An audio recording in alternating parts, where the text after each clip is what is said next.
But first at 6 o'clock, the revolving door of justice. North Carolina lawmakers tying the hands of prosecutors, turning the bad guys loose, cutting prison time for criminals, all in the name of saving a few bucks. Good evening, and thanks for being here. I'm Maureen O'Boyle. I'm Paul Cameron. Welcome. North Carolina Governor Bev Perdue just put her signature on it, a new law that makes life that much easier for repeat offenders.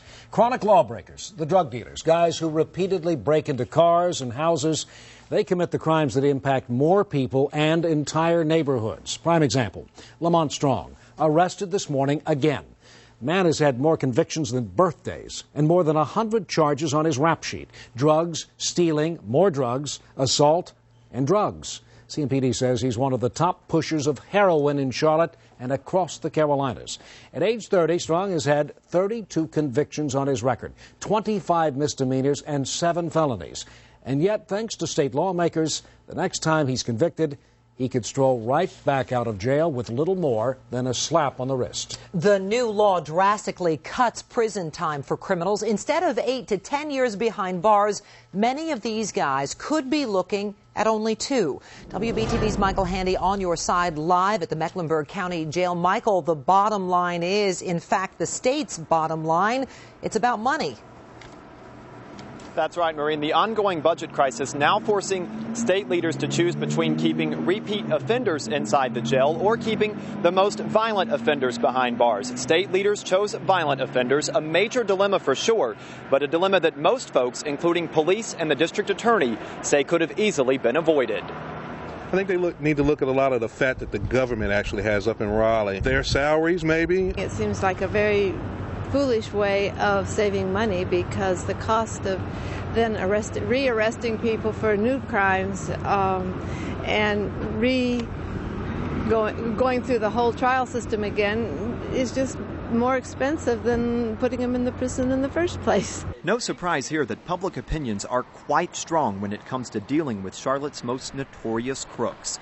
After all, nearly 80% of this city's crime is committed by the same 400 repeat offenders.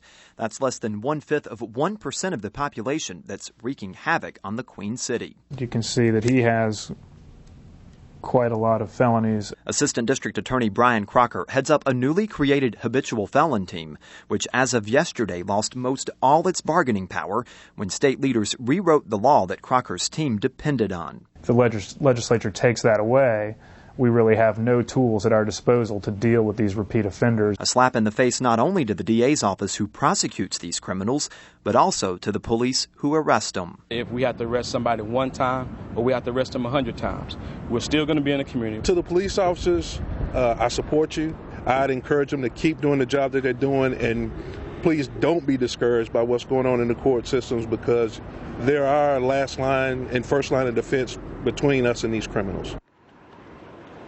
Frustrations likely to keep on growing inside the Mecklenburg County Courthouse because this budget crisis also means the DA can't hire any more staff.